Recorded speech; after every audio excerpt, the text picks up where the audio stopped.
If your silhouette cutting machine is having trouble finding registration mark during print and cut jobs, this video is for you.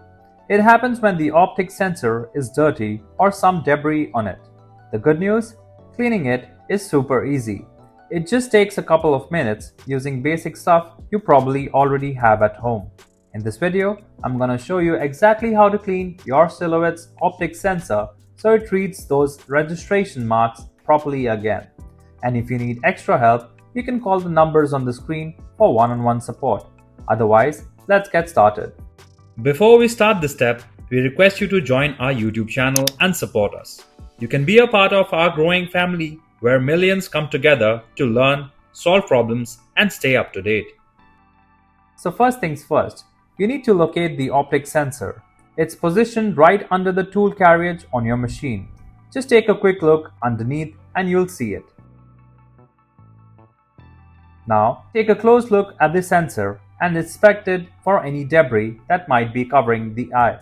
Sometimes lint, dust, or other little materials can get stuck on there and mess up with the sensor's ability to read the registration marks. If you do see any material under the carriage, you can remove them in any of the two ways.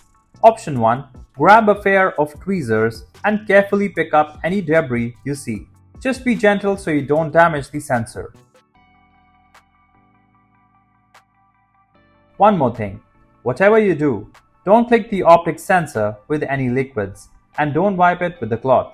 That's the fastest way to scratch or damage the sensor, so just avoid doing that altogether. Option 2. Take a small square of rigid cardboard, like a scrap piece you have lying around, and carefully slide it under the carriage to sweep out any materials that might be stuck. Think of it like you're gently brushing away the debris.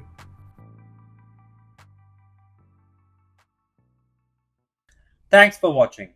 If you found this video helpful, be sure to hit the like button. For more easy to follow tutorials, don't forget to subscribe our channel. You can also visit mannymaker.com for more DIY inspiration and creative crafting ideas. And if you ever need technical support or guidance, just give us a call at the contact number shown on the screen.